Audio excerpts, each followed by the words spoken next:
Estávamos eu e o Alessandro semana passada aqui, a gente costuma se encontrar nas salas, né, para debater algumas coisas e falávamos da dificuldade que nós estamos sentindo para poder transmitir aos nossos clientes essa loucura legislativa que tem acontecido, né? De leis que vigoram por um tempo e daqui a pouco param de vigorar, a gente orienta o cliente a fazer determinada coisa e daqui a um tempo a gente tem que orientar de que aquela lei, uma medida provisória, por exemplo, não existe mais. Tem que esquecer aquela regra que vigorou lá por um período, né? Sem contar o volume de legislação que sai a todo dia. E o Alessandro referia, mas e Abel, imagina o mundo jurídico dentro de uma empresa é um item, né? Um pequeno item. Imagina a dificuldade que os nossos clientes estão sentindo quando precisam olhar para o comercial, para a gestão de pessoas, para o financeiro, enfim, para todos os itens que são necessários numa empresa. E aí a gente decidiu fazer uma conversa com alguns convidados, né, Alessandro? Uma coisa também que para nós tá deixando bem reflexivo nesse novo normal, o que é esse novo normal? E assim, a gente entendeu que uma missão do nosso escritório é tentar auxiliar nesse novo normal, uma certa evolução do pensamento jurídico, aproximando esses desafios que vocês empreendedores estão enfrentando, para poder também abrir a mentalidade talvez mais clássica, mais tradicional do próprio Poder Judiciário, para ele ser um parceiro nessa nova mudança, nesse novo momento que nós estamos vivendo. Quanto mais próximo o Poder Judiciário tiver e os advogados, os pensadores jurídicos estiverem da realidade, não dentro de um gabinete fechado, mas olhando efetivamente o que está acontecendo e entendendo que existe um novo momento, nos pareceu que era uma certa missão nossa aqui de poder tentar aproximar esses mundos que às vezes estão distantes, nesse novo mundo que está saindo do meio de campo de novo, tá 0-0 e vamos para o jogo, mas vamos para um jogo mais pensado, né? E foi essa a ideia que surgiu dessa conversa. E aí, para nossa alegria, né, para a gente compartilhar com quem nos ouve, temos dois ilustres convidados aqui que aceitaram esse nosso convite, esse desafio, eu diria, e estão emprestando o seu tempo, que a gente sabe que é caro e cheio de atividades, ainda mais nesse momento. E nós estamos aqui contando, então, com a presença do Clóvis Tramontina, né, presidente do Conselho de Administração da Tramontina. Se me permite, Clóvis, podemos chamar também um amigo, né, uma pessoa que sempre que a gente precisa nos dedica a experiência e tal, a nos orientar também, a compartilhar essa vivência. E Clóvis, então, queremos desde já agradecer e te dar a oportunidade aí de dar as boas-vindas, então, para nós começar esse bate-papo. Então tá bom. Bom, em primeiro lugar, Luiz, é um prazer estar contigo aí, nós colocarmos algumas ideias. E Alessandro e Abel, obrigado pelo convite, né? Espero contribuir com alguma coisa. Vamos começar um pouquinho falando sobre o assunto do lado jurídico, né? Do mundo jurídico. Olha a aberração de hoje. O Supremo Tribunal Federal anulou, desautorizou o prefeito de Londrina sobre as atitudes que ele está tomando em relação ao isolamento social. Impressionante, o próprio Supremo Tribunal Federal há pouco tinha dado autorização para os prefeitos tomarem essas decisões. Então, que segurança jurídica nós temos com isso? Tu entende? Se a Suprema Corte não se entende, se a própria Suprema Corte não se entende, então realmente uma coisa difícil, tá? Clóvis, se tu nos permite, eu quero dar então também as boas-vindas ao Luiz Ozelami, né? Que é um outro, também me permite, Ozelami, chamá-lo de amigo, né? Mas é um consultor que atua aí nos mercados há muito tempo, né? Um consultor com formação em finanças e governança corporativa, muitos anos de Randon, né, Luiz? E agora atuando aí em várias empresas da nossa região e até de fora da nossa região. Luiz, também obrigado por estar conosco e nós temos certeza, eu e o Alessandro aqui, que essa conversa com o Clóvis e contigo, Luiz, vai ser bastante enriquecedora para quem nos ouvir. Boa tarde. Obrigado, Alessandro e Ricardo, pelo convite. Quando o Alessandro me ligou e ele me disse que eu estaria do lado do seu Clóvis, eu falei, vocês ligaram para a pessoa errada, vocês têm que pegar alguém de equilíbrio superior e equivalente ao do seu Clóvis, que é um ícone aí da nossa região, um exemplo de liderança. Foi isso que eu disse para o Alessandro. E aí o Alessandro disse assim: sim, nós já pensamos e escolhemos tu. Então essa é a razão que eu estou aqui, bem legal, humilde, dentro desse contexto. E então agradecer. E também queria deixar uma palhinha dessa introdução, dizer o seguinte: em que pese todas as incertezas, em que pese todo o medo que nós estamos vivendo, toda a ansiedade que esse momento nos traz, uma das coisas que mais me preocupa hoje, nesse momento, é a nossa liderança. Aonde estão as nossas lideranças a nível de país? O seu Clóvis acabou de mencionar. Semana passada saiu uma decisão ampla, agora vem uma outra decisão. Aonde estão as nossas lideranças? Que nos momentos de crise é que a gente pode saber se realmente elas existem ou não. Então, Luiz, interessante. Tu veja que tu fez essa referência ao Clóvis e tu falas uma coisa, e Clóvis, se também me permite, há uns dias atrás o Clóvis escreveu um texto onde ele fala um pouco disso que tu estás falando aí, Luiz, sobre as nossas lideranças. E o Clóvis fala mais. E aí vou te passar a palavra, Clóvis. Clóvis fala da nossa atuação e essa tua provocação, Clóvis, é um pouco responsável por essa nossa conversa também. Tu falavas num texto sobre a esperança, né? Que tu compartilhou aí com o Dr. Gilberto e com o Dr. Décio, não é, Alessandro? E tu falavas da esperança no Brasil e dizia, bom, nós empresários, né, ou os empresários precisam também fazer alguma coisa. Nós estamos aqui fazendo essa conversa para poder fomentar alguns pensamentos e quiçá a gente sair melhor. E a bola que eu deixo aqui o que a gente pode falar desse momento, então, Clóvis, né, dessas dificuldades, enfim, esse momento que nós estamos vivendo, Clóvis? Bom, eu acho que o Luiz colocou muito bem. A falta de lideranças não é só nesse momento. O Brasil já vive há muito tempo com falta de lideranças em todos os segmentos, tá? Em todos os segmentos. Inclusive, eu particularmente tenho uma ideia de, no futuro, fazer uma escola de lideranças, tá? De lideranças. Isso aí eu acho que formar novos líderes, porque o líder tem que ter algumas coisas diferentes, né? E a minha preocupação é o seguinte: naquela provocação que eu fiz para os empresários, nós já tivemos sindicalistas presidindo o Brasil, já tivemos intelectuais dirigindo o Brasil, nós já tivemos militares dirigindo o Brasil. Por que não está na hora de um empresário dirigir o Brasil? Eu acho que está na hora, tu entendeu? Com objetividade, com planejamento, enfim, embora depois planejamento nós vamos falar, eu acho que nós vamos ter que pensar num outro termo. Eu entendo que esse momento atual falta uma unidade de pensamento e principalmente porque falta uma liderança forte. O que eu penso? Um líder forte, ele uniria os três poderes, tá? Os três poderes, e daria uma única mensagem. Outra coisa, quem é que fala em relação ao coronavírus? Bota um porta-voz, tu entendeu? Nós na Tramontina nós colocamos um comitê de gestão de crise. Quem fala por esse comitê de gestão de crise é o Medeiros, que é um diretor nosso. Nem o Clóvis Tramontina fala sobre esse momento atual, tu entendeu? Quem fala é o Medeiros, né? Que eu participo do comitê, mas o porta-voz é o Medeiros. Então, isso falta no nosso país, tá? Falta essa liderança. E isso o Luiz tratou muito bem. E a minha provocação é exatamente essa: levar os empresários para discutir isso. E veja, falta isso até nas nossas entidades, né? Nossas entidades. Então, é importante esse aspecto de nós, os empresários, sermos mais objetivos e entrarmos para valer no aspecto da política, porque nós ficamos fora e isso aí a gente é culpado também de tudo o que está acontecendo.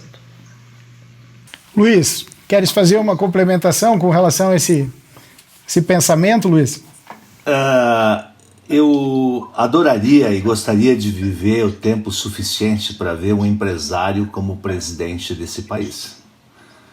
E E seu Clóvis, eu na minha caminhada aí de Grupo Randon, do qual eu comecei lá como estagiário e me aposentei como diretor corporativo, e meus últimos 8 anos trabalhei com o presidente e fiz parte de algumas entidades. Eu fui conselheiro e fui dirigente sindical ali pelo Cimex também, aqui de Caxias e da região. Eu acho que o nosso empresariado ele precisa se impor mais. Eu uma vez usei um termo que foi muito mal interpretado e me custou alguns arranhões. Diz que as nossas entidades eram muito festivas. Então, quando eu pego uma SIC aqui de Caxias, que tem representatividade, quando eu pego uma Fiergs, nós precisamos começar, o empresariado precisa tomar conta por aí. Eu fui um pouco crítico nesses 10 anos de sindicalismo aí que eu participei diretamente, porque se fosse para juntar dinheiro para pagar a campanha política de um político qualquer, a gente se juntava e pagava. Na hora de botar um instrumento ali no nosso aeroporto, a SIC dizia que não tinha dinheiro. E vou falar agora um pouco em favor também, agradecer, vendo o lado positivo, a SIC atualmente começou a se posicionar. Sobe nos seus microfones, os convidados são pessoas alinhadas ao pensamento empresarial. Eu não preciso chamar lá todo final de semana, cada mês, um dirigente sindical de coisas que a gente não concorda com aquelas coisas. Nós temos que se posicionar e certamente pagarmos o preço político por isso também, certamente. Vocês sabem, a gente ouvindo vocês aqui, uma coisa que eu gostaria de propor para a gente pensar um pouco, que vem nos incomodando mentalmente, intelectualmente. Eu fui aprender a discutir ética, moral e responsabilidade social de verdade quando comecei a ouvir empresários, não nos bancos escolares ou dos bancos da própria PUC, onde eu me formei, que a gente estudava, mas estudava de uma forma mais filosófica. A responsabilidade social e a ética empresarial, a preocupação do empreendedor na manutenção do emprego, de fazer a máquina girar, da roda não poder parar, é algo que sempre me sensibilizou, porque tem uma congruência entre o que se faz e o que se fala. O empreendedor, principalmente na nossa região, é um provocador de situações positivas. E nesse momento a responsabilidade social da região ela vem sendo desafiada, né? E aí a gente vê líderes nacionais falando algumas coisas, líderes empresariais muitas vezes, e fazendo outras. Aqui a gente está conseguindo notar que muitas, com toda a responsabilidade do mundo e dentro do que é possível manter, está tendo uma congruência ética e de responsabilidade social empreendedora impressionante. Como é que vocês veem esse momento nessa responsabilidade de não só manter emprego, mas principalmente fazer a roda girar minimamente para poder continuar prosseguindo, né? E depois eu vou botar uma pitadinha aqui de pimenta em relação ao Poder Judiciário nessa ótica que a gente abre aqui. Alessandro, eu estou vendo assim, atualmente eu sou conselheiro de 2 empresas e vejo a dificuldade que tem da gente, então, seguir um pouco as orientações, né? Nós falamos em liderança, mas nós também como liderados temos que seguir os caminhos, que afinal de contas, alguém com poder decidiu, nós temos que obedecer. Eu estou há 40 e poucos dias em casa, gente, eu tenho 60 e poucos anos, me mandaram ficar em casa, eu fico. Mas por outro lado, eu estou completamente, eu não sei o que vai acontecer. O medo que eu tenho hoje é que essa preocupação que existe sobre o emprego é legítima. Eu não sei que mundo, só que nós não terminamos ainda de entrar nessa crise toda. Eu não sei que mundo nós vamos sair ali fora, mas eu só sei que tudo que está aí hoje, mesmo essa PEC aprovada ontem ali pelo Congresso, ela traz para a gente uma série de inseguranças, porque a ética nesse país ainda é um fator muito pequeno. Tu imagina um orçamento livre na mão desses políticos que nós temos hoje. É muito difícil. Então, o termo ético que tu usou ali na tua relação e a busca de emprego, eu sinceramente, gente, eu hoje eu só sei, eu até brinquei com contei para minha mulher que eu vinha para cá, e ela disse assim: o que tu sabe lá para contar? Eu falei para ela que eu disse assim: eu só sei que nada sei nesse momento, que antes de melhorar qualquer coisa ainda vai piorar.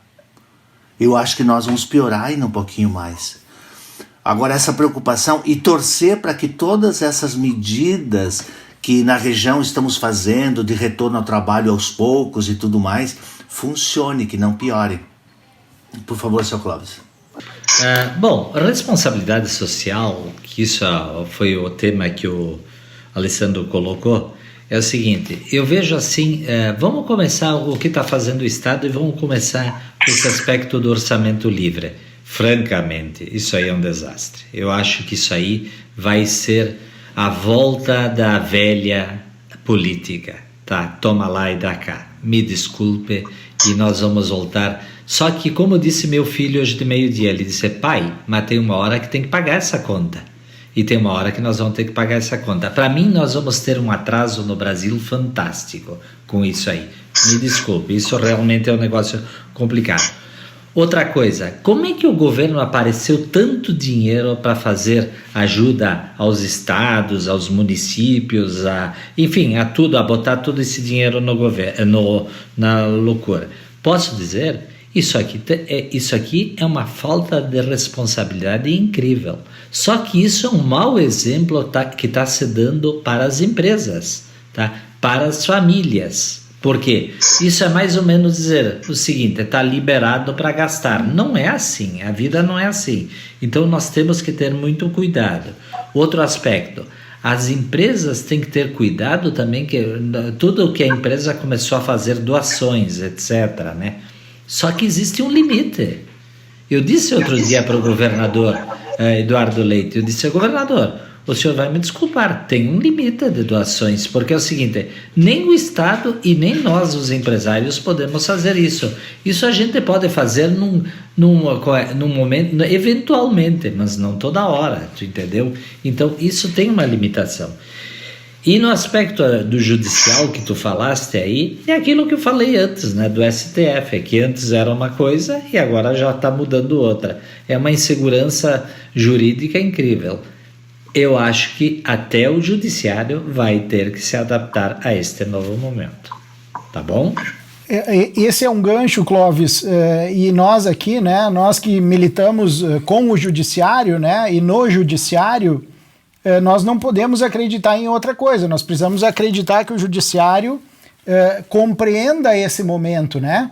Porque sabe o nosso dilema? E aí vou devolver para vocês contarem do dilema de vocês, né? Clóvis à frente das empresas, Luiz como consultor. O nosso dilema aqui é que a gente tem que usar a criatividade nesse momento, porque a nossa legislação, infelizmente, ela não nos dá o amparo para todas as saídas, ela não nos dá todos os caminhos para saídas necessárias desse momento que é diferente de tudo, que é um momento de caos social, de caos de toda ordem, né? E nós precisamos ter criatividade. E a gente tem que usar o bom senso, talvez a melhor regra, né?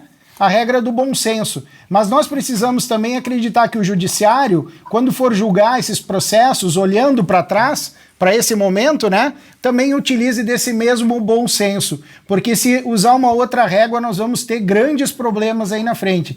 E eu pergunto, Clóvis, como é que o empresário, né, a gente pensa na tua posição aí à frente, claro, com um grupo de pessoas, mas esse dilema, né, de ter que tomar as decisões, das incertezas, da insegurança, né, mas ainda assim tendo de tomar as decisões. Bom, agora sou eu, Luiz, tá? Eu vou começar. Eu entendo o seguinte: quer ver uma coisa? Na Tramontina nós estamos seguindo os valores da empresa. Primeiro, vamos preservar as pessoas, tá? Salvar vidas, né? E vamos seguir a orientação que está sendo dada pela Secretaria da Saúde, Ministério da Saúde e assim por diante, tá? Segundo ponto é manter empregos, tá? Nós vamos fazer de tudo para manter empregos, tá? Nós vamos fazer de tudo, porque está dentro um dos pilares da Tramontina, um dos valores da Tramontina são as pessoas. Isso é muito importante. Terceiro é a preservação do caixa, tá? O caixa é fundamental. E como tu disseste anteriormente, o equilíbrio e a coerência neste momento é fundamental, tá? Se nós não tivermos equilíbrio e coerência, não vai adiantar nada. Isso cabe também ao judiciário, francamente, tu entendeu? O judiciário vai ter que ter equilíbrio e coerência. Porque, gente, nós temos que cuidar com os empregos. Daqui a pouco nós vamos entrar numa crise tamanha que nós vamos piorar muito mais a situação do que anteriormente. Eu vou dar um exemplo de hoje. Belém do Pará está com lockdown, tá? Fechou tudo. O mercado do ver-o-peso está lotado, tá? Detalhe, eu conheço as residências de alguns empregados nossos lá. Residência não, um lugar onde eles vivem, tá? Eles estavam muito mais seguros nas empresas do que no lugar onde eles moram, tu entendeu? Então é o tipo da coisa, tem umas incoerências que nós temos que ter muito cuidado com isso. Porque, gente, uma realidade é Carlos Barbosa, Caxias do Sul, Garibaldi, Bento, etc., Farroupilha. Outra realidade é Belém do Pará, outra realidade é Recife. E eu não estou falando da capital, eu estou falando dos interiores. Então nós temos que entender, é complexo a coisa, tá? Nessa linha, Luiz, a tua experiência aí dentro de várias empresas também, que te trazem os dilemas do dia a dia, né?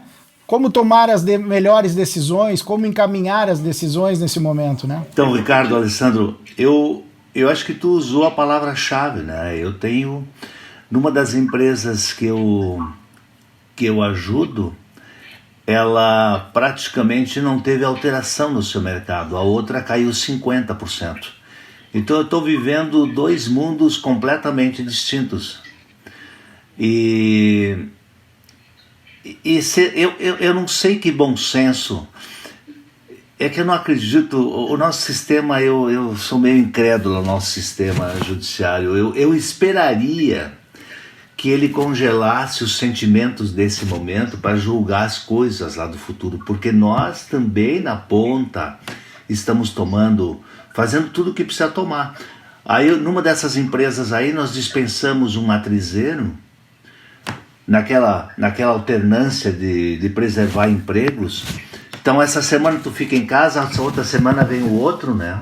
Aí nós precisamos dele, o que nós fizemos? Fomos lá buscar ele, né? E ali na frente ele vai dizer, não, me deram a semana, mas me foram me buscar, sabe? A gente espera que lá na frente também o judiciário se adapte. Embora numa escala de credibilidade, eu acho que eles seriam sempre os últimos, né? Os intocáveis, né? Os caras que... Mas isso é mais crença, Ricardo, do que propriamente fatos, tá? Eu não acredito muito que eles se transformem ou se adaptem por vontade própria, porque eles são muito protegidos. Agora o momento é isso que tu usou, a palavra de bom senso. O ano virou trimestre, o trimestre virou mês e o mês virou semana, né? Essa é a realidade. E o que tu decidiu hoje, segunda-feira já muda. Se uma lei muda, tu imagina uma decisão ali na ponta, né? O que tu vai dizer pro cara que sexta-feira passada tu mandou fazer daquele jeito? Tem que fazer tudo de outro jeito. Nós todos passamos um momento logo no início e em seguida, e tu fez parte disso também, porque a gente acaba trabalhando para empresas comuns, que aquilo que a gente examinava no decreto da manhã conseguia passar orientação no decreto da tarde e já não valia mais. E aí, como o Ricardo disse no início, no nosso mundo pequeno, perto da complexidade do mundo de uma empresa, a gente consegue fazer entregas, mas aquelas decisões que vocês tomavam com base num parecer nosso da manhã, de tarde já não valiam mais, e toda a engrenagem que foi mexida para fazer com que a empresa continuasse e os empreendimentos prosseguissem, a gente ficava pensando, como é que eles vão fazer agora? Aquilo que eu disse de manhã, veio um decreto municipal que desdisse, que veio um estadual que mandou fazer de novo, que veio um federal, e naquela coisa de um princípio federativo meio maluco, porque até antes da crise, nós tínhamos uma união muito forte, um estado mediano e um município fraco. E de repente todo mundo se igualou força, e mais que isso, apareceu um vácuo aqui, e que a União simplesmente enfraqueceu, os estados se agigantaram e começaram a ter uma liderança, bem ou mal, de um primado, da qual todos nós começamos a observar mais, os decretos estaduais e municipais que o federal. E uma coisa que, embora eu entenda, me provoca um pouco de medo, é essa entrega da nossa liberdade para esse ente chamado Estado, o município, né? Sem muitos questionamentos. Eu acho que esse é o momento, sim, de tomar todos os cuidados do mundo, cuidar dos empregos, sim, mas também refletir, porque o mundo vai voltar a girar daqui a pouco, né?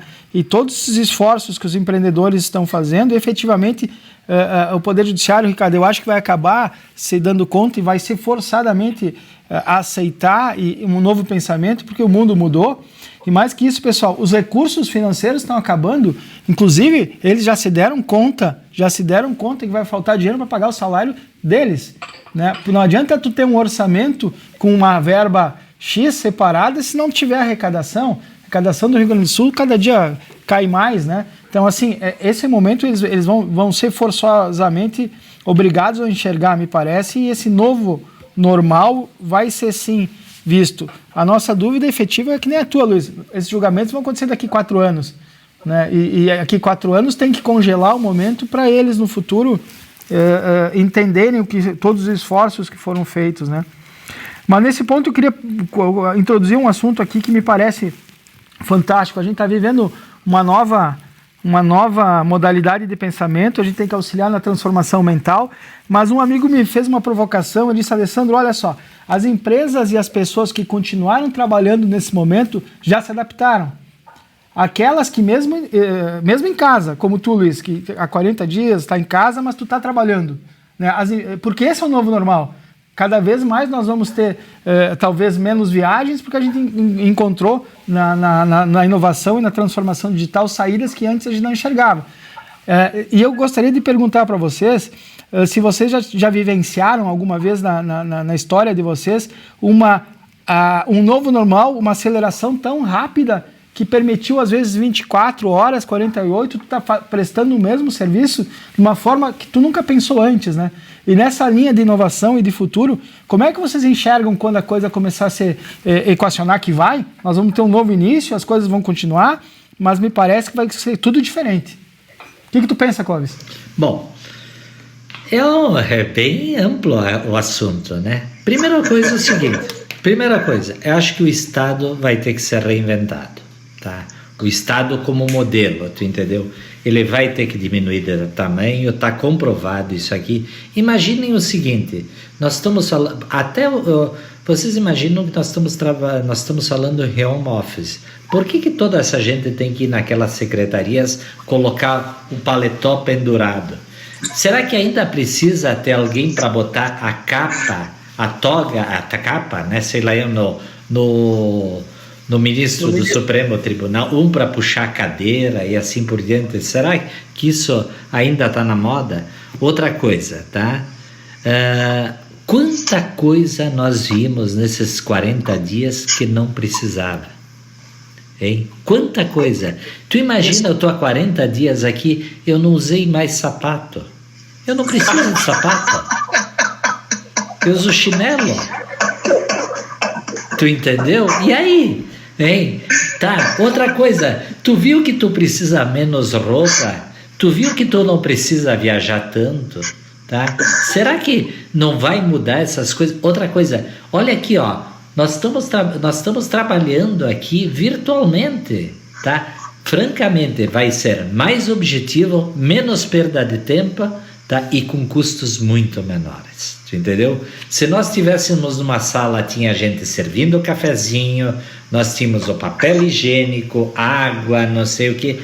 Aqui não tem nada disso, cada um tem suas coisas e a coisa está sendo resolvida muito bem. E estamos em casa, entendeu? Esse é outro detalhe interessante. Eu acho que nós vamos viver um novo momento, tá? Acho que nós vamos viver um outro novo. Eu acho que é uma nova era. Tá? Eu nunca vivi nada parecido com isso, sinceramente. E tudo, eu gostei do que o Luiz disse no começo. A única coisa que ele sabe é que ele não sabe de nada. E eu concordo plenamente contigo, porque nós não sabemos absolutamente nada do que está acontecendo, e nem o que vai acontecer amanhã, entendeu? Se antes a gente não sabia, não se sabe mais agora. Eu trocaria uma palavra. Luiz, tu trabalha com a consultoria? Trabalho. Te prepara então para isso aqui. Eu acho que nós vamos sair de planejamento para adaptabilidade. Tá? Isso é a minha visão. Eu acho que as empresas que vão... Aliás, o Daniel ontem escreveu um texto fantástico, um artigo maravilhoso. Se tu falar com o Daniel, cumprimenta ele, tá? Porque eu já estava usando isso aqui. A adaptação vai ser sensacional.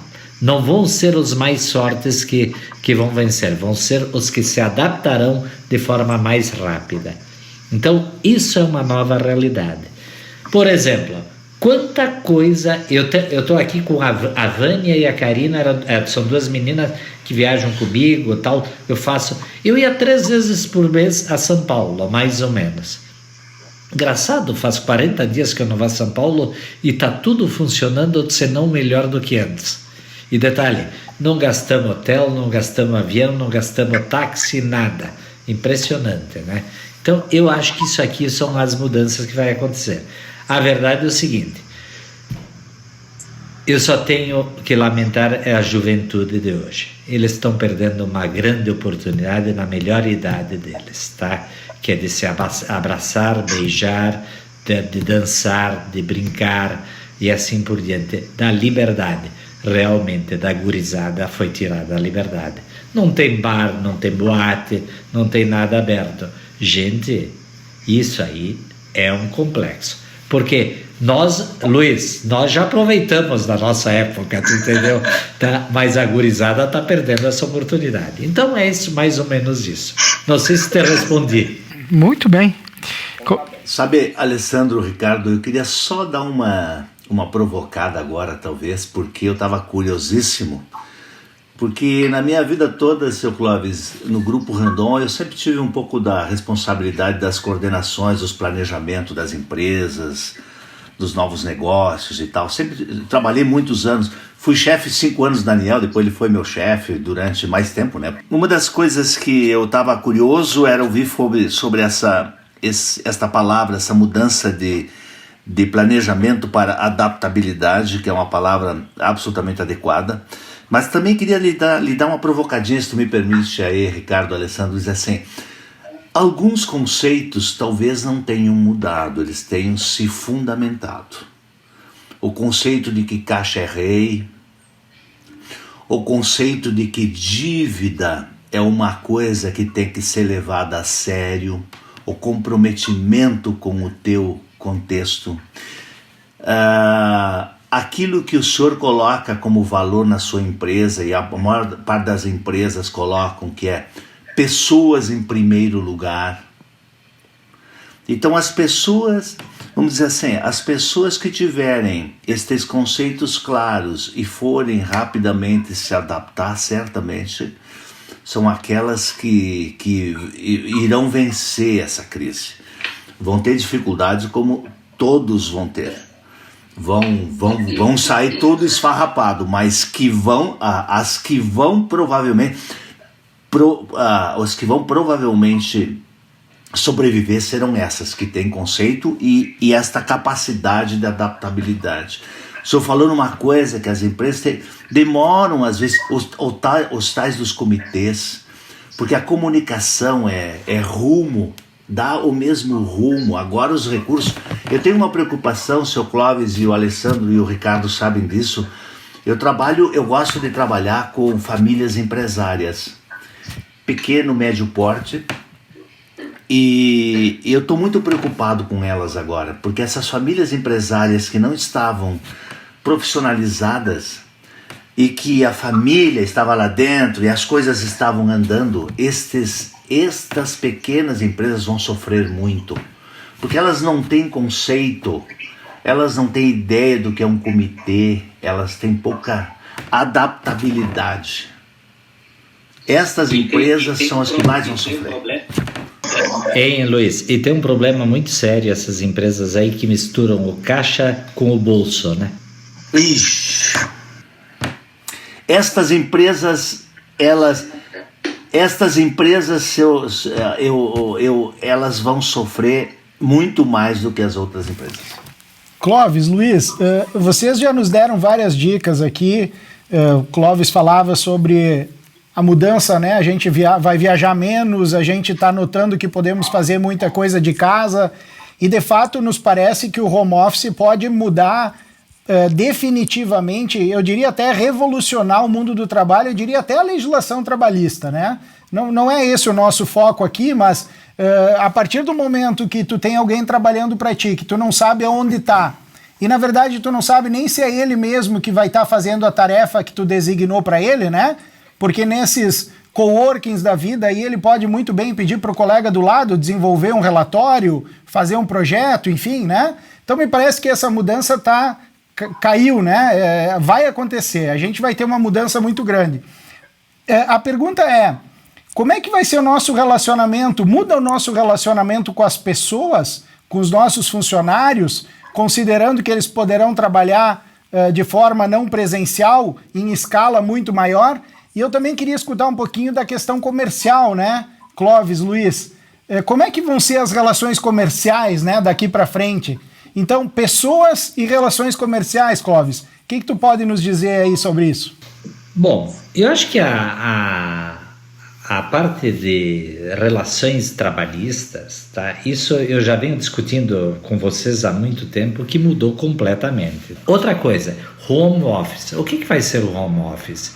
Tá? Qual é a diferença de um sujeito que trabalha no TI, ter que ir na fábrica, ter que ir no escritório ou ficar trabalhando no computador em casa? Qual é a diferença? Nenhuma. A única coisa é o seguinte, o que tu vai ter que ter? Uma relação de confiança, tu entendeu? Outra coisa, provavelmente tu vai trabalhar muito mais por tarefas, tá? Do que qualquer outra coisa. Então, o sujeito vai ter tarefas, vai ter prazo de entrega e é o tipo da coisa.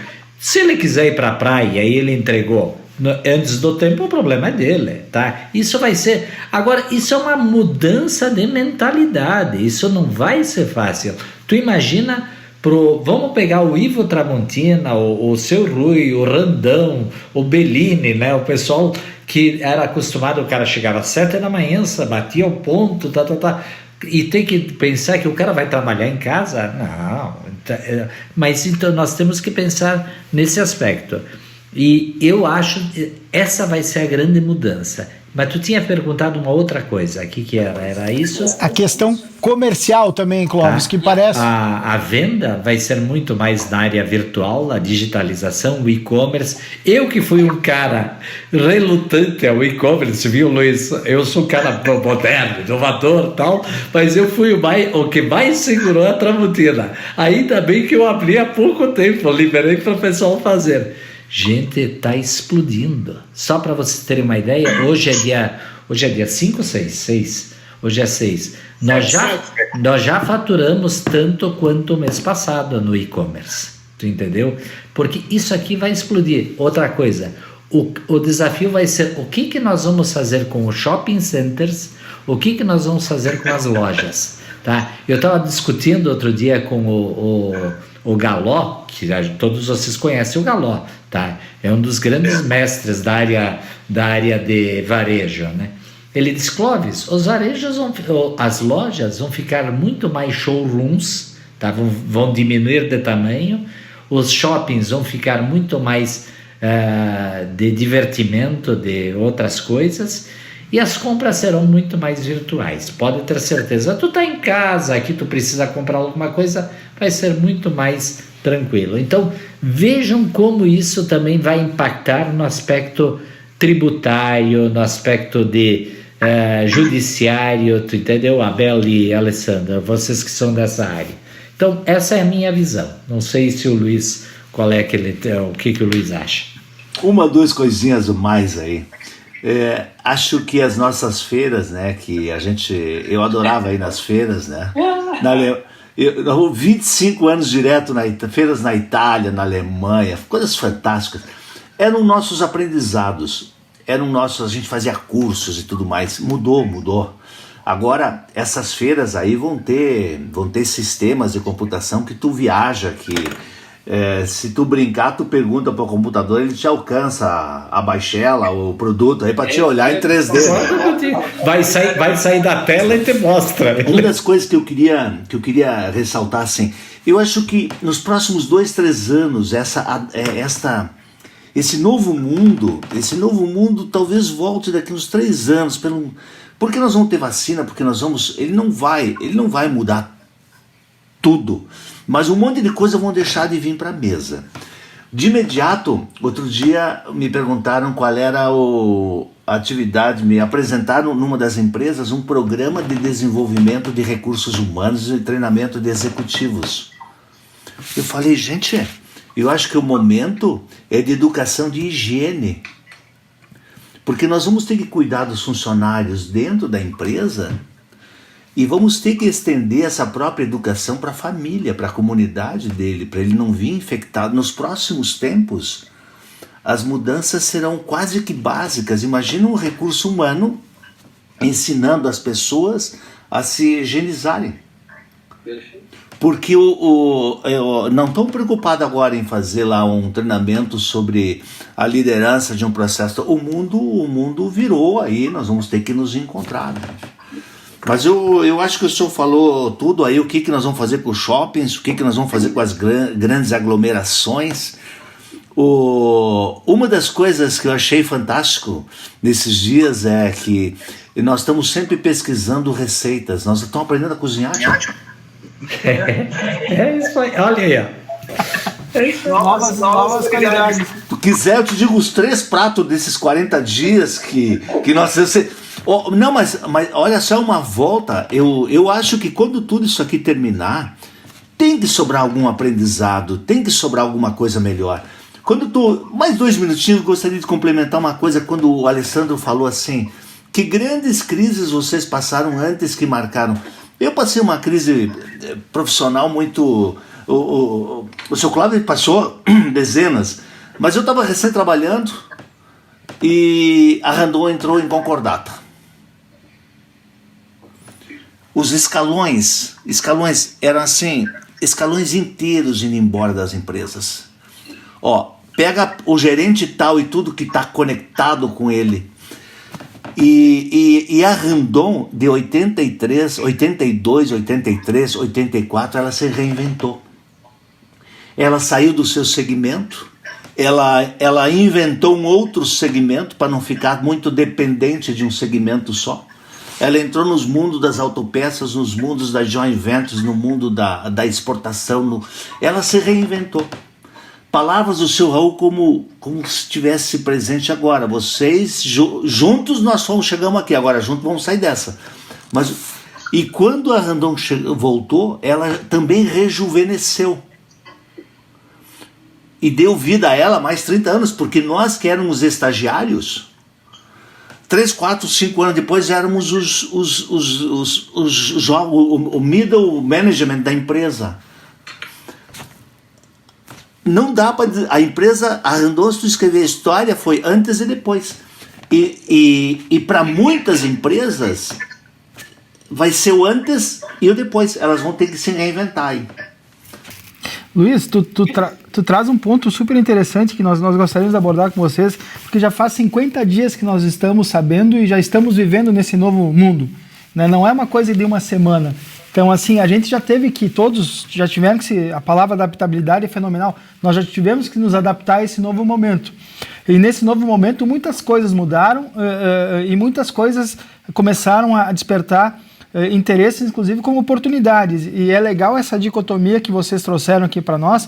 Num lado, uma coisa super básica na mentalidade humana, que é a questão da higiene pessoal. Voltar a fomentar a higiene pessoal. E em contraponto, nós falamos em e-commerce, qual o próximo passo, a tecnologia, a inovação, o que vem trazendo, e está se formando um novo ser humano, me parece, com uma nova mentalidade, com coisas básicas e importantes, mas também uma sobrevivência econômica. Como é que, Clóvis, tu enxerga o próximo passo do e-commerce? Qual serão as novas saídas que a gente vai encontrar e esse equilíbrio que, como ser humano, que tem que buscar uma higiene pessoal também, uma reinvenção de cuidados com os seus funcionários e colaboradores, me parece que descortina também uma série de oportunidades para nós sair daqui como melhores, inclusive como seres humanos, né? Acho que é um momento de reflexão que eu vejo o copo meio cheio. 50 dias, estamos todo mundo trabalhando, as vendas estão acontecendo, estamos conseguindo enfrentar, talvez melhor do que se esperava, ou não tão mal. Tem uma crise ali que está estourando, sim, mas me parece que a maioria está conseguindo sair ou enfrentando isso com uma certa galhardia, saindo melhores seres humanos, cozinhando melhor, né? E se adaptando de uma forma rápida. Como é que vocês enxergam esse momento nessa linha de oportunidade? Bom, eu só queria complementar ainda um pouco antes. Quando o Luiz fala de feiras, eu tinha umas 5 feiras para ir este ano. Tá, já cancelei todas. Detalhe, Luiz, e nenhuma precisava ir. Tu entendeu? Detalhe, nenhuma precisava ir, tá? E aquilo que tu disseste, vai vir o computador aqui, vai te mostrar o assunto aqui. As lojas, uma das coisas é o seguinte, sobre a tipo da coisa, nós temos que se reinventar. Nós construímos agora, antes de tudo isso, o CEIT, o Centro Educacional Livro Tramontina. É um negócio, tá? Só uma coisa, pergunto, será que ainda vamos ter, e o Luiz comentou com muita propriedade antes, cursos para executivos, etc., in company? Será que isso aqui não vai ser mais à distância? Gente, nós temos que pensar numa coisa diferente. Então, todo aquele pavilhão lá fica um elefante branco. Posso dizer? Ficou um elefante branco, porque tu não vai poder mais reunir as pessoas. E no aspecto do e-commerce, eu acho que a evolução é essa, tu entendeu? Não só a Tramontina, mas nós, por exemplo, nós temos vários clientes que estão vendendo via e-commerce, e o crescimento vai ser esse. Eu vejo, por exemplo, a Magazine Luiza, que é um cliente importante nosso. 30% do que eles vendem, nós vendemos nas lojas físicas e 70% é no e-commerce. Então, isso é uma nova realidade e isso aqui vai ter um impacto nas embalagens, no desenvolvimento de produtos, na comunicação, tá? Na comunicação, que é outra coisa importante. Antes tu botava uns xizinhos na Rede Globo da coisa. Então, hoje tu tem que estar nas redes sociais, tá? Tu tem que estar num outro tipo de comunicação. É uma transformação muito importante, tá? Luiz, contigo, vai. Olha só, eu tenho um amigo que tem uma lojinha de materiais de construção. Ele, o sócio, o filho e mais 3 balconistas. E aí me acessaram e disseram assim: Luiz, queremos 3 horas do teu tempo para conversarmos. E conversando nesse sistema assim. E a conclusão que nós chegamos, que eles chegaram, é que eles precisavam de sistema. Eles vão botar um sistema. Eles dobraram a venda do ano passado para esse ano através de rede, e-commerce e não sei o quê. E aí ele se deu conta que os caras não queriam mais vir para o balcão, só telefonavam. E ele não tinha um sistema para dar resposta. Luiz, eu estava com o Frederico, que é o presidente da Magazine Luiza, o filho da Luiza Helena, né? Ele estava me dizendo o seguinte: eles têm, se não me engano, 30 mil funcionários. Tu estava junto comigo, né? 30 mil funcionários. Ele disse o seguinte: pô, Clóvis, por que nós não podemos aproveitar essa gente vendendo por WhatsApp, tá? Então ele abriu um canal de vendas através das redes sociais dos funcionários deles, tá? Aí eu te faço o seguinte: como é que as relações trabalhistas disso aí, tu entendeu? Não tem relação trabalhista, tu entende? O cara tá na rede social dele, tá fazendo uma venda e a Magazine Luiza paga uma comissão para ele, paga alguma coisa para ele nesse sentido. Então, para mim, esta é a evolução que vai ter. Nós estamos, né, Clóvis, pegando esse teu gancho, nós estamos sendo desafiados nesse momento a fazer coisas diferentes e que até poderiam parecer óbvias, né? A gente está falando com os times aqui dizendo o seguinte, porque olha só, há 50 dias atrás começou a chegar um monte de legislação aqui, né? Que impactava na vida de todo mundo. nós pensamos como é que a gente vai se comunicar com os nossos clientes no mesmo momento, porque essa legislação precisa ser aplicada amanhã na empresa, né? E aí nós, vamos ir para as mídias sociais. É a única forma de a gente atingir o nosso público, né? Da melhor forma possível, coisa que nós não estávamos acostumados a fazer, né? E aí nós fomos. É também um pouquinho do motivo que nós estamos aqui conversando. Estamos levando informação para um público maior para tentar disseminar informações, ideias e, quiçá, conclusões, né? Outra coisa que nosso desafio aqui no dia a dia, o judiciário tem se virado para nós agora, nesse início de semana, voltaram os prazos, né? O judiciário tem se virado para nós e dito assim, contesta uma ação em 5 dias.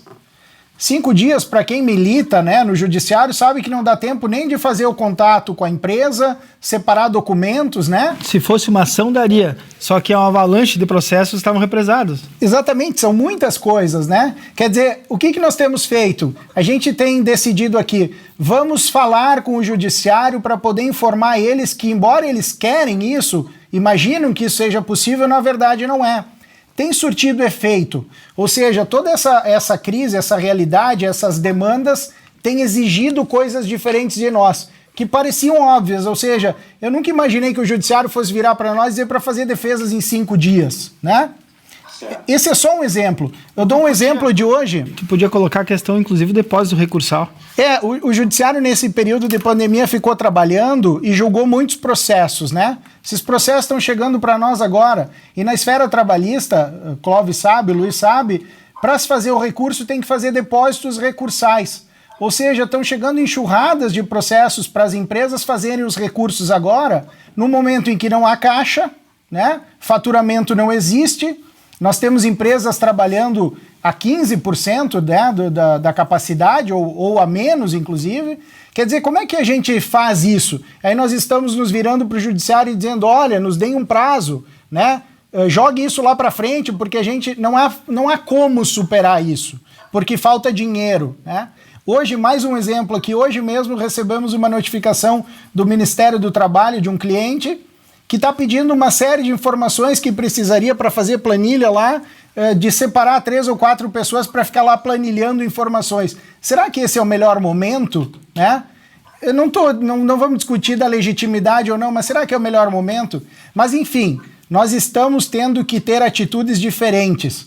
Mas eu acho que tu pode dar o exemplo pro judiciário e dizer o seguinte, até o Congresso Nacional está fazendo votações virtuais, tá?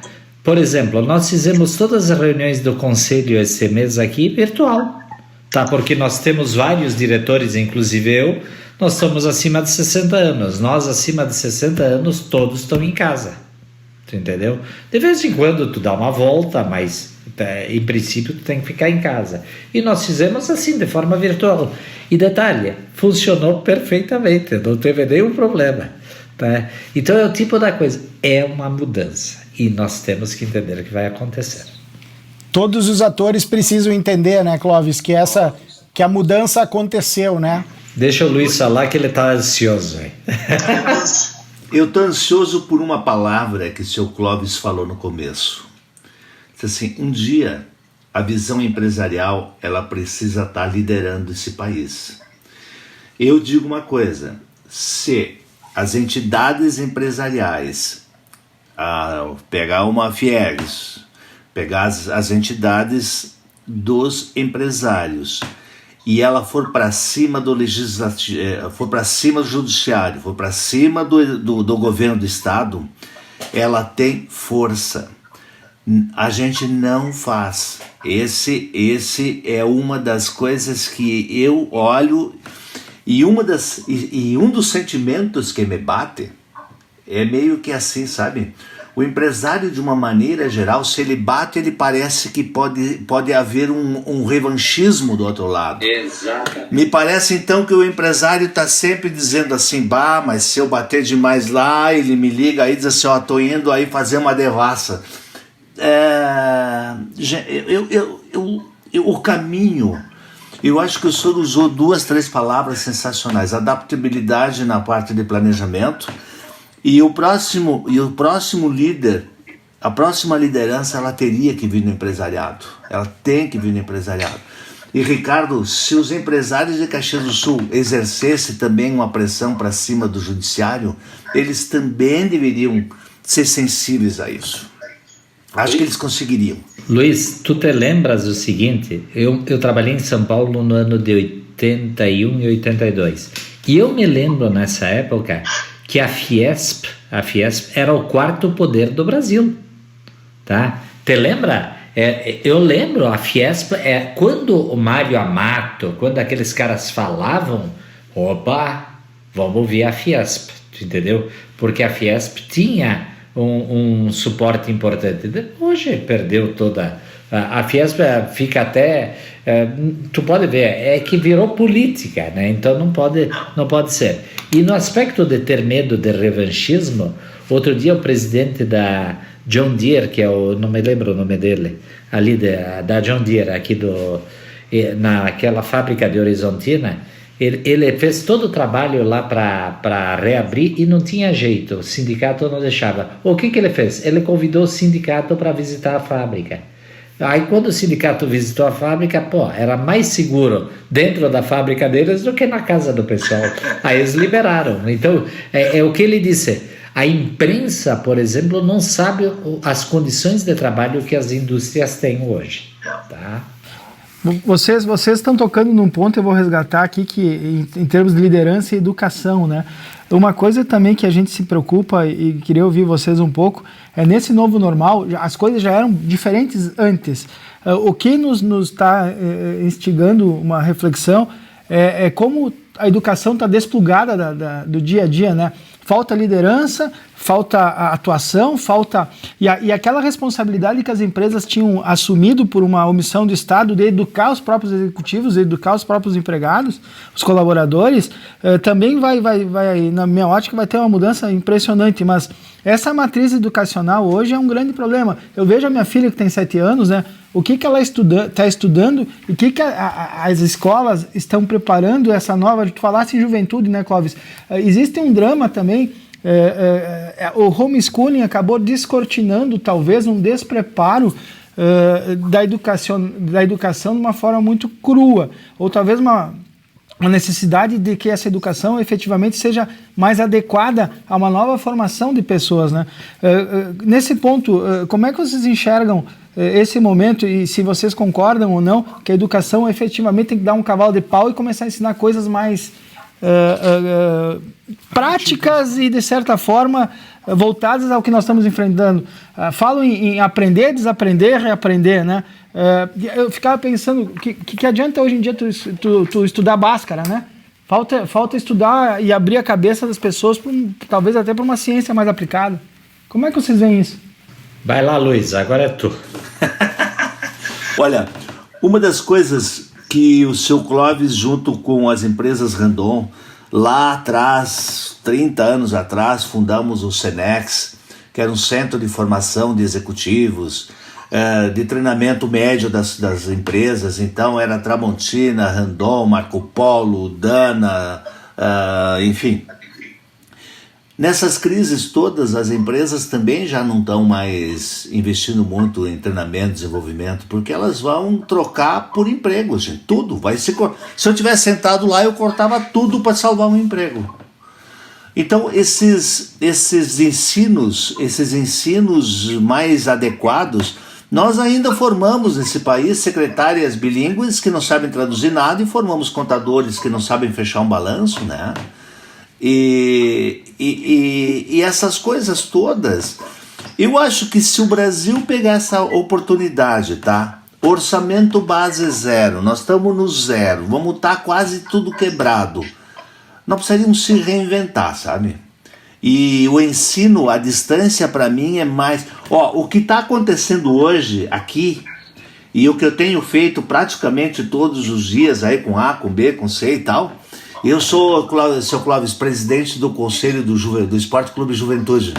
Opa! E nós fizemos a assembleia na terça-feira, tá, com 40 conselheiros por esse sistema aqui. E deu certo.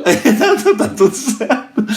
Então, assim, Alessandro, com certeza absoluta, E se nós tivermos a gana, a sorte de cair na mão de bons líderes, de bons empresários, porque alguém precisa empreender também, sabe, vai ser uma grandíssima oportunidade a gente ampliar a educação e direcionar ela também mais. Bom, eu estava falando outro dia com o Raul Costa Júnior, que foi aqui Quem iniciou a Sport TV no Brasil junto com a Rede Globo foi ele, tá? E hoje ele mora nos Estados Unidos. Ele tem 2 filhos pequenos e uma coisa muito interessante, os americanos já estão adotando o ensino à distância para crianças, tá? E programando como é que se diz, um currículo, não, como é que é, uma grade do que a criança vai estudar, tá? De ensino.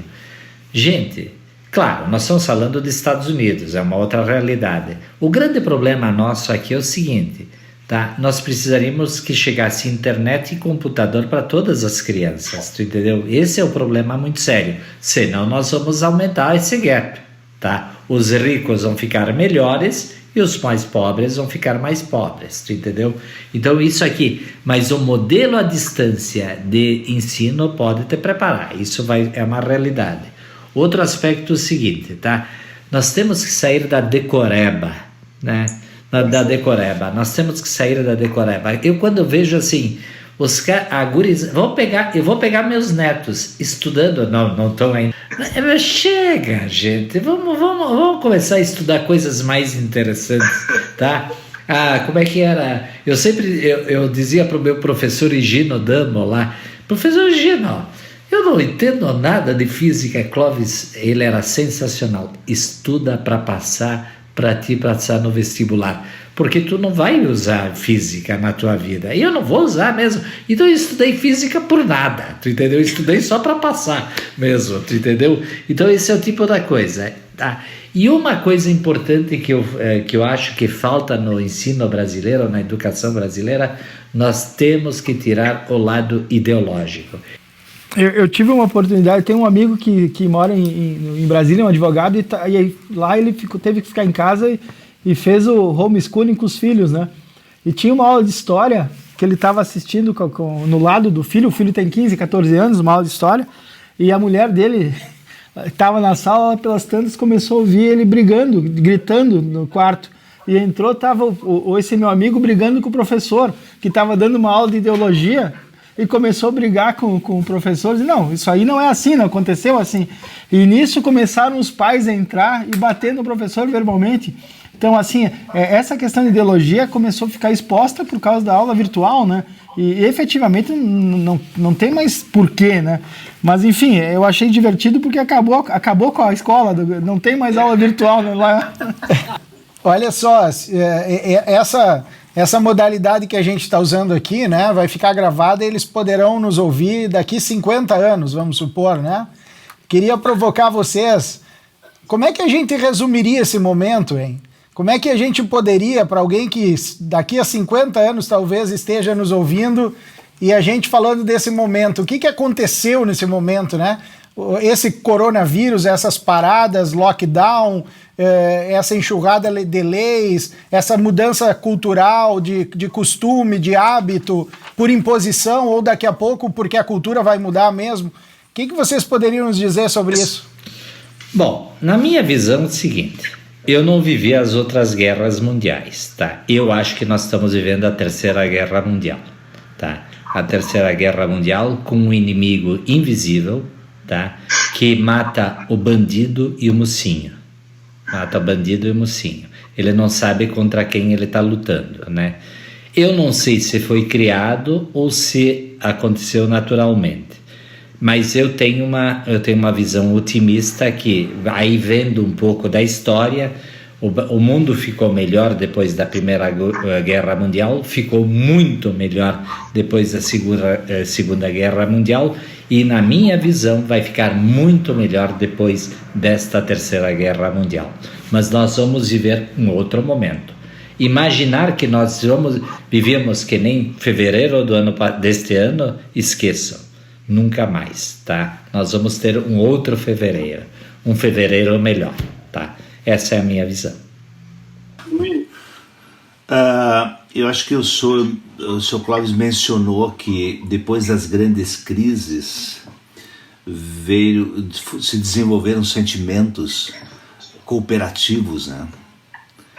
E acho que talvez seja um desejo meu, mas eu acho que nós vamos desenvolver um sentimento mais colaborativo. Eu acho que nós, na saída desse processo, seremos mais humanos. Eu acho que nós seremos mais jovens. Eu acredito, os meus filhos estão numa idade de 35, 32, 30, um deles mora lá em Londres, todo dia tenho falado com ele também, lá em quarentena e tudo mais. Eles têm uma cabeça boa, uma ética exemplar. Eu perdi a minha carteira aí de motorista, que não vou contar os detalhes, senão me envergonha, né? E em hipótese nenhuma meus filhos permitiriam que eu fosse a Santa Catarina fazer uma segunda via. Eu vou ter que pagar por isso. Eu acredito nessa ética que está chegando. E gostaria também de dentro da empresa, aquela palavra que o senhor usou, de as empresas que mais se tiverem capacidade de adaptação, elas seguirão mais. Dentro das empresas, nós também temos que desenvolver um espírito mais colaborativo. O mundo não é mais como fevereiro em Torres de 2020. Mudou, vai mudar. Agora, todas as mudanças também acho que são verdadeiras, não é o outro que muda, né? Ela também parte a partir da gente. Eu quero ser uma pessoa melhor. Eu quero ser, porque eu sair com máscara, escondido, para ir até a esquina comprar um pedaço de bife aí para botar no espeto, não dá. Então, eu tenho que contribuir também. Eu tenho que fazer minha parte. Então, se eu fizer a minha, cada um fizer a sua, por isso que eu acredito num mundo melhor. Talvez seja só um desejo, mas eu acredito aquilo que o senhor falou. Eu acho que nós vamos sair melhores dessa. Sem dúvida. Agora, hein, Luiz? Eu tenho pena, sabe de quem? Do Zorro, que tem que usar máscara todo dia. Nossa, é só na época de coronavírus.